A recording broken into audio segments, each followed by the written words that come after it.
Hello everyone, welcome to the Crystaly Recapped channel. And now you're going to hear a short review of the movie Bright. In the morning, police officer Daryl Ward resists his wife's request to deal with fairies who look like annoying mosquitoes or bees. The policeman has 5 years left before retirement, but now he faces a serious challenge: to become the partner of the world's first orc cop. But first he needs to deal with the fairy. After knocking her down with a broom, he brutally kills her in front of the neighbors. Daryl explains to his daughter as best he can that orcs are not stupid and that there are no better or worse races. That's when Nick Jacoby arrives. Daryl is very unhappy that the orc drove a police car right up to his house because everyone hates cops. In the car, Daryl scolds Nick for not backing him up when he ordered a burrito on patrol and was shot by the orc. Jacoby decides to go to the police station through Elfgrad, where elves who represent the upper class live. In the locker room, the other cops attack Daryl for tolerating his orc partner and not doing anything to get him kicked out of the police force. They suspect that Jacoby is covering for his own. The fact is that 2,000 years ago, orcs sided with the Dark Lord, and now they are villains or servants of the elves.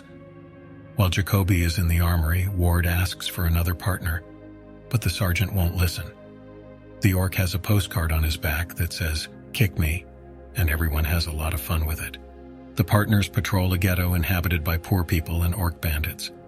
Unlike the other orcs, Jacoby's fangs are cut off, which means that he is not of pure blood and does not belong to any clan. After passing by the police officers who were beating a couple of orcs in front of their family and neighbors, they approached a sword-wielding madman. He said something about the return of the Dark Lord, and then immediately gave up. In the car, the man suddenly speaks the language of orcs. He tells Jacoby to remember the traditions and that his partner is blessed.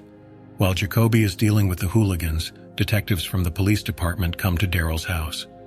They suspect that Jacoby deliberately let his tribesmen go. They force Ward to take a recorder and get a confession from his partner.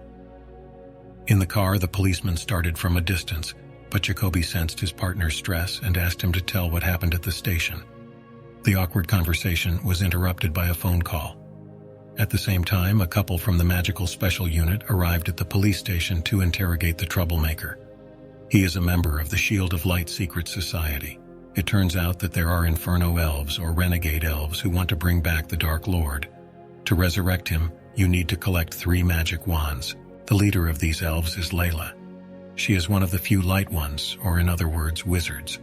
Light Ones are able to touch magic wands others explode, and they are almost always elves.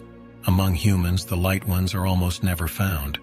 Layla is looking for her sister Tika, so it is through her that the special agents will be able to find the criminal.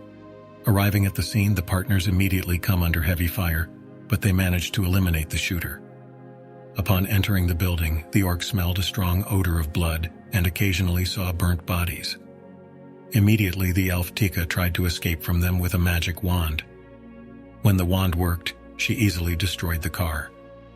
The reinforcements that arrived with the sergeant can't take their eyes off the wand because it can grant any wish, and they really intend to use it for their own purposes.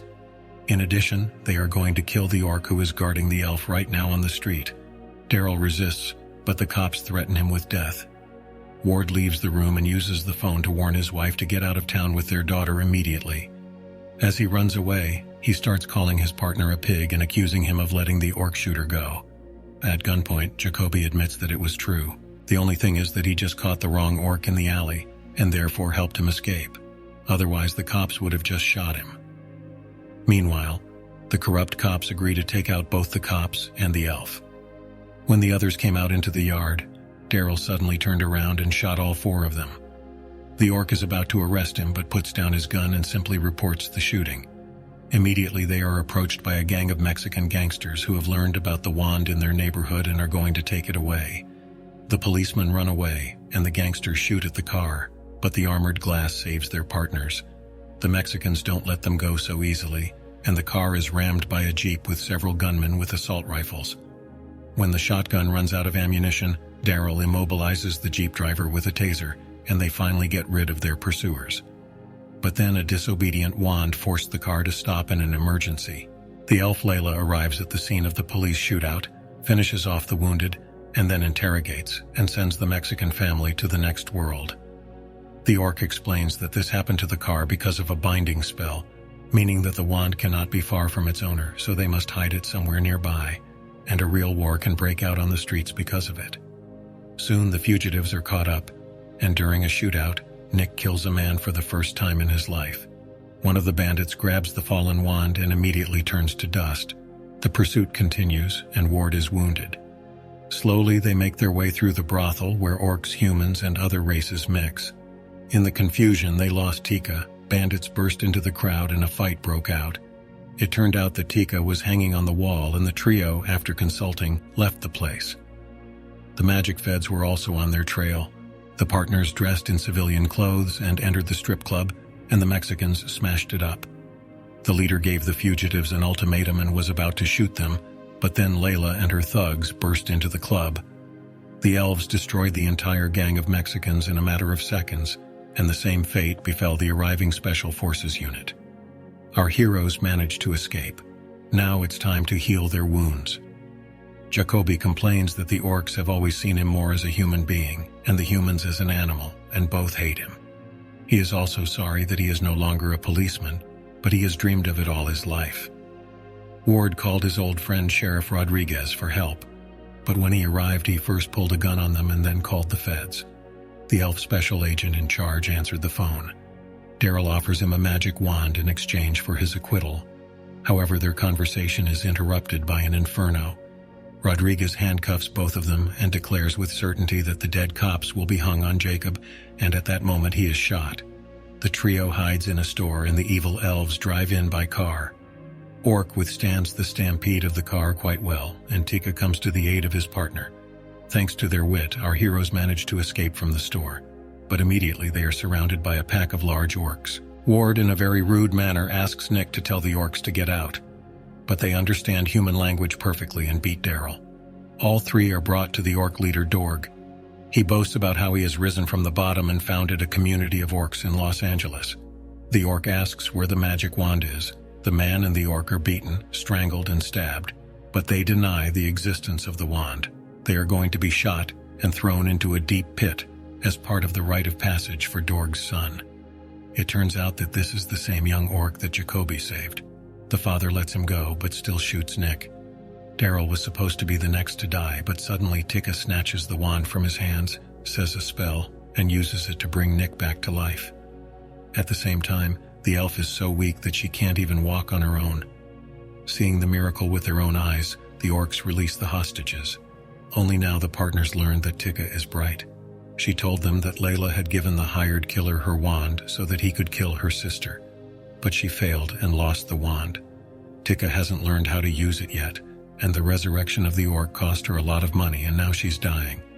According to her, only the Shield of Light will help, and she needs to be returned to where it all began. In the car, the orc talks about his idol, a bloodless orc like him, who 2,000 years ago united all races in the fight against the Dark Lord. The heroes arrived at the scene, but Layla's minions were already hiding in the wall and initially attacked our comrades, but Jacoby became much stronger after coming back to life. That's why he first stabbed the bald man, then shot him and blew up the girl. Tika and Daryl broke Layla, and Jacoby shot her with a shotgun. Daryl dips the wounded elf into a magic pool, but Layla is much more resilient than her fighters. She hangs the orc, returns her wand, shoots Daryl, and throws her sister out of the pool. She persuades her to get back in. But then Jacoby intervenes and shoots off the fingers holding the wand. The wand falls next to Ward, and the man decides that if they are part of some prophecy, why not take a chance and picks up the wand, which immediately changes color. Daryl is indeed the chosen one. Tika tells him the spell, and he blows up Layla and half the building at the same time. Nick got out of the fire, but not finding his friend on the street, he immediately went back. The super orc showed his best side again. Even the fanged bandits noticed Nick, so they recognized him as the unicorn orc.